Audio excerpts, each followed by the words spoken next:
संसार में मनुष्य एक प्राणी है। उसी तरह बहुत सारे छोटे बड़े जीव जंतु भी है, पशु पक्षी भी है। परंतु उनका जीवन शैली, उनका आहार विहार, उनका चिंतन शैली, उनका विचार, उनका मनन सब कुछ हमसे अलग है, या फिर यूं कहें हम उनसे अलग है। परंतु सिर्फ अलग कहने से तो नहीं होता। हम उनसे जो अलग है, वो जो भेद उत्पन्न होता है, क्या वो अलगपन हमें श्रेष्ठता की ओर लेके जाता है, हमें उच्चता की ओर लेके जाता है, या फिर हमें निकृष्टता की ओर लेके जाता है, निम्न चेतनाधारी बनाता है। मनुष्य उसे कहते हैं जो चेतना से जीतता है, जड़ के केंद्र से नहीं। शरीर जड़ है और हम चेतन है। जड़ और चेतन का मिलन से जीवन का प्रारंभ होता है, तथा जड़ और चेतन जब अलग हो जाता है तब जीवन का अंत कहा जाता है, और इस स्थिति को हम मृत्यु नाम देते हैं। जड़ का क्षय होता रहता है। जड़ एक रूप को छोड़कर और एक रूप ले लेता है, लेकिन वो ऊर्जा का कभी विनाश नहीं होता। वो ऊर्जा होता है आत्मा। और वास्तव में चेतना क्या होता है? चेतना यानी बोध स्वरूप। जिसका बोध जिस तरह का है, वो उस तरह का चेतनाधारी मनुष्य है। सिर्फ प्राण रहने से कोई मनुष्य नहीं बन जाता। ये प्राण तो एक पशु पक्षी में भी है, परंतु क्या वो हमारे आदर्श बन पाते हैं? क्या वो हमारे प्रेरणा के स्रोत बन पाते हैं? हाँ, इस संसार में चाहे वो जड़ वस्तु हो, जड़ प्राणी हो, कोई भी चीज हो, छोटा से छोटा, बड़ा से बड़ा, कोई भी द्रव्य हो, कोई भी वस्तु हो, कोई भी व्यक्ति हो, हर कुछ से कुछ ना कुछ शिक्षा लिया जा सकता है, कुछ ना कुछ ज्ञान प्राप्त किया जा सकता है, कुछ ना कुछ धारण किया जा सकता है। और ऐसे बहुत कुछ भी है जो उससे त्यागा जा सकता है। यानी उसका वो गुण, वो स्वभाव, वो चरित्र को अगर वो सच्चाई के रास्ते पे नहीं हुआ, धर्म के रास्ते पे नहीं हुआ, तो उसे त्याग देंगे। यानी अगर अच्छा गुण हुआ, अच्छा स्वभाव हुआ, अच्छा ज्ञान हुआ, उसको धारण कर लेंगे। और अगर बुराई के रास्ते में वो रहा, सत्य विरुद्ध वो रहा, धर्म के विरुद्ध में वो रहा, तो हम उसे त्याग देंगे। क्या मैं सही नहीं कह रहा हूँ दोस्तों? क्योंकि ना इस संसार में कोई भी व्यक्ति ना ही पूर्णता सही है, ना ही पूर्णता गलत है। वास्तव में एक चीज सही ही बन जाती है, एक चीज गलत भी बन जाती है, और एक चीज मतलब वही सेम चीज। वो निर्भर करता है देश काल परिस्थिति कैसा है, तथा कर्ता कैसा है। कर्म को मत देखो, कर्ता के भाव को देखो, और कर्ता कौन है उस पर ध्यान दो। एक हत्यारा भी मर्डर करता है, तथा एक सेना का सैनिक भी मर्डर करता है। परंतु एक चोर, एक डकैत, एक खूनी, एक आसामी, एक अपराधी जो मर्डर करता है, उसके पीछे उसका नियत, उसका उद्देश्य सत्य आधारित नहीं रहता, धर्म आधारित नहीं होता। उसे न्याय नहीं कहा जा सकता, उसे सही नहीं ठहराया जा सकता। कभी भी उसका कृत्य, उसका चिंतन, वो जो सोच रहा है, समाज के लिए आदर्श नहीं बन सकता, राष्ट्र के लिए उन्नति कारक नहीं हो सकता, मनुष्य जाति के लिए उत्थान का रास्ता नहीं दिखा सकता।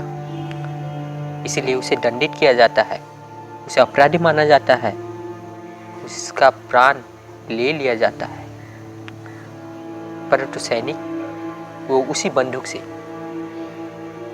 दूसरों को खत्म करने का प्रण लिया होता है, और दूसरों को खत्म भी करता है। उसका फलस्वरूप उसे पुरस्कार प्राप्त होता है, विभिन्न तरह के पुरस्कार, और सबसे सम्मानित भी होता है। आदर्श बन जाता है, गौरव बन जाता है देश के लिए। क्या मैं सही नहीं कह रहा हूँ? एक ही तरह का कृत्य हुआ, परंतु क्या फल अलग अलग हुआ। क्यों अलग अलग हुआ?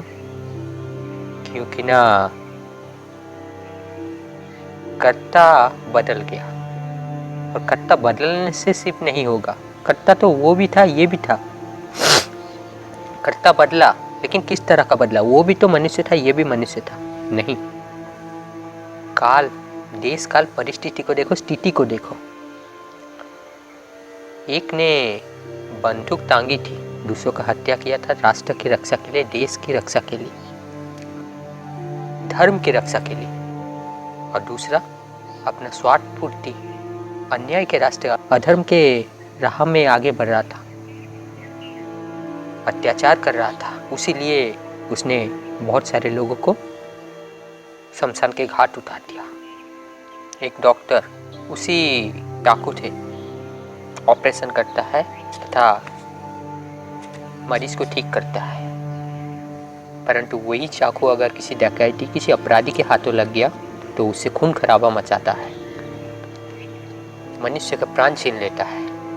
क्या ये सही है? नहीं। अर्थात चाकू सही रहा, कृत्य भी उसी तरह का रहा कि दोनों में ही खून खराबा हुआ, परंतु फल अलग अलग हुआ, क्योंकि न नियत अलग अलग था, उद्देश्य अलग अलग था। जड़ वस्तु कुछ कार्य नहीं करता, उसके ऊपर उस जड़ को जो साध रहा है उसी के अनुसार कार्य होता है। यानी शरीर तो यंत्र है, परंतु शरीर ही कैसा है, देही कैसा है, उसका संस्कार कैसा है, उसी तरह ये देह के माध्यम से वो कार्य करेगा। क्या मैं सही नहीं कह रहा हूँ दोस्तों? आपके मन में अवश्य ये दुविधा उत्पन्न हो रही होगी, ये संदेह जाग रहा होगा, इतना कुछ मैं क्यों कह रहा हूँ, इसके पीछे मेरा तात्पर्य क्या है, मेरा उद्देश्य क्या है। जागना भी चाहिए। मनुष्य वो होता है जो प्रश्न पूछता है, जिसके भीतर अभी भी जिज्ञासा जारी है। अन्यथा मुर्दा को कोई अपने पास नहीं रखता, उसको मिट्टी में गाड़ दिया जाता है। सही कह रहा हूँ ना दोस्तों? तो इतना सब कहने के पीछे जो उद्देश्य था वो ये था कि हम मनुष्य हैं, मनुष्य की तरह जीना चाहिए, चेतना से जीवन जीना चाहिए, उच्च विचार लेके जीना चाहिए।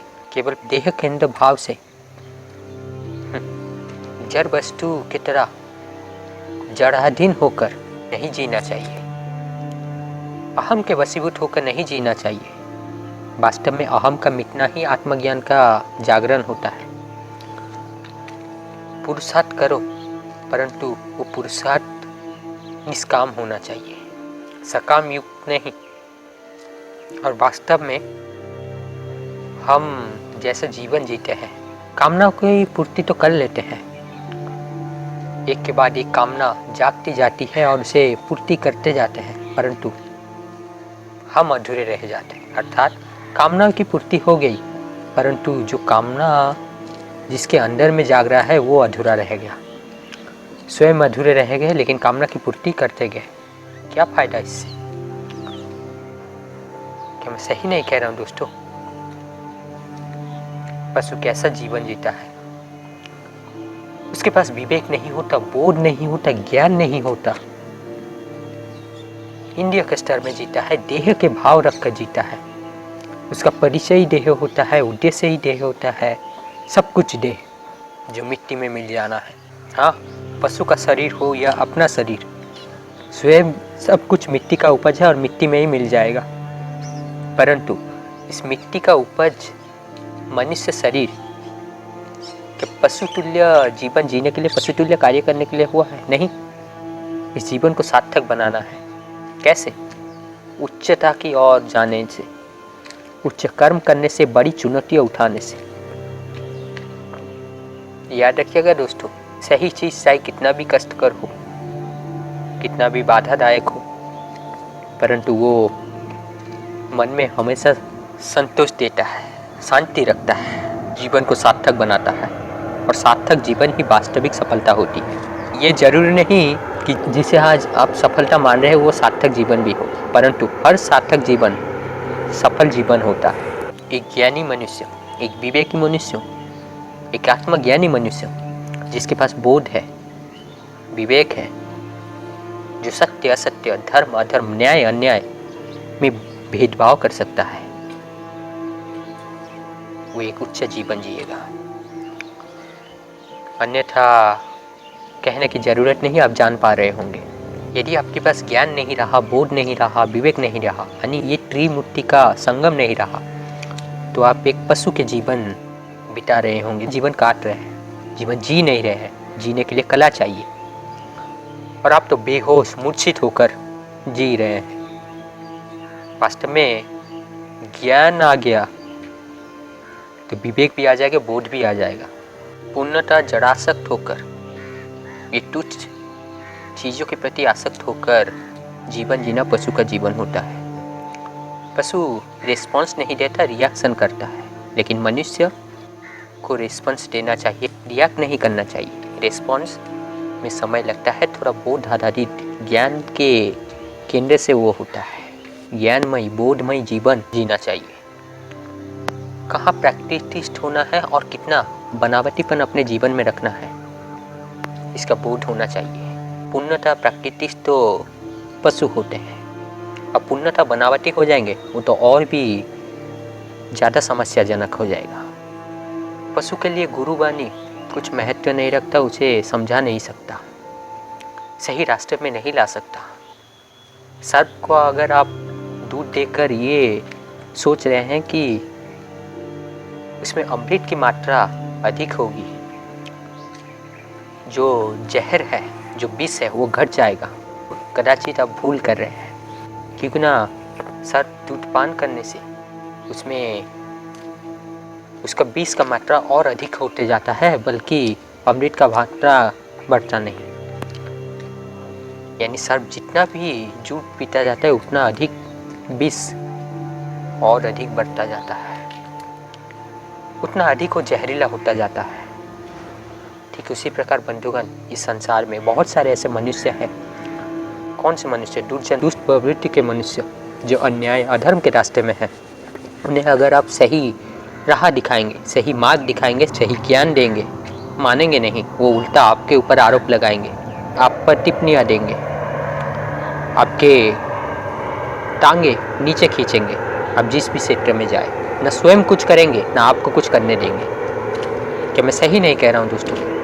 परंतु क्या इन सब से हमें घबराना चाहिए, ठहर जाना चाहिए? नहीं, चाहे जितना भी कठिनाई आए, बाधाएं आए, अड़चने आए, सही रास्ते की ओर हमेशा आगे बढ़ना चाहिए। वास्तव में जो 6 आंतरिक रिपु है, काम, क्रोध, लोभ, मोह, मद और मात्सर्य, जब ये हमारे संतुलन में रहता है, हमारे बस में रहता है, हम सही रास्ते की ओर आगे बढ़ने लगते हैं। परंतु जब हम इनके बस में होते हैं, यानी हम इनके गुलाम हो जाते हैं, वो हमारे मालिक बन जाते हैं, हम उनके अनुसार कार्य करने लगते हैं, जीवन की गाड़ी को आगे बढ़ाने लगते हैं, तो जीवन रसातल की ओर जाना, जीवन का पतन होना सुनिश्चित है। क्या मैं सही नहीं कह रहा हूँ दोस्तों? तो बंधुगण, जो मूर्ख है, जो दुर्जन है, मनुष्य होने के नाते उनको सही रास्ते पर लाना हमारा कर्तव्य है। तो अवश्य चेष्टा करो कि वो सही रास्ते पे आए। परंतु जैसे मैंने कहा था कि विषधर दूध पान करने से उसमें विष और अधिक गहरा और गाढ़ा होता जाता है, विष का मात्रा कमता नहीं। ठीक उसी प्रकार दुर्जन ज्ञानमय बातें को सुनकर सही रास्ते में नहीं आते, परंतु इसके बाद भी हमें कोशिश करना चाहिए। अगर वो ना माने, ना सुने, तो हमें सही रास्ते में खुद चलना चाहिए। वो ना चले ठीक है, लेकिन अपना कर्म स्वच्छ रखें, निर्मल रखें, धर्मयुक्त रखें, सत्यपरायण रखें, सत्य के रास्ते में, धर्म के रास्ते में आगे बढ़ते रहें। इसी में ही मनुष्य का सार्थकता होता है। कमल की तरह बनना है जो कीचड़ में खिलता है, और क्या भगवान के हस्त में होता है।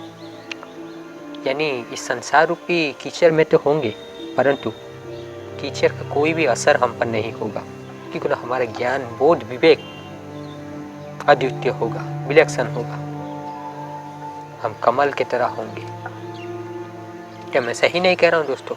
दुष्ट को, मूर्ख को सही रास्ते में लाने के लिए अगर आप सही बातें कर रहे हैं तो कीजिए, परंतु यही उद्देश्य मत बना लीजिएगा कि उसी के पीछे लगे हुए नहीं।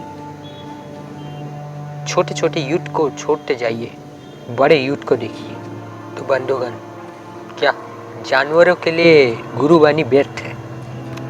उन्हें सिर्फ डंडा ही मार्ग पर ला सकता है। वो डंडा की भाषा समझते हैं, भद्रता की भाषा नहीं, ज्ञान की भाषा नहीं। तो अपने आत्मज्ञान की ज्योति से, विवेक बोध की ज्योति से सत्य, धर्म, न्याय को बढ़ाते जाइए। इसमें ही मनुष्य जाति का मंगल निहित है, राष्ट्र का कल्याण निहित है, समाज का हित है। याद रखिएगा, समाज हम में नहीं है, हम समाज में है। यानी जो समाज के लिए अच्छा होगा वो हमारे लिए भी अच्छा होगा, परंतु ये अनिवार्यता नहीं कि जो हमारे लिए अच्छा है वो समाज के लिए भी अच्छा है। तो बंधुगण, धर्म के रास्ते में, सत्य के रास्ते में आगे बढ़ते जाइए। यही महान मनुष्य का लक्षण होता है।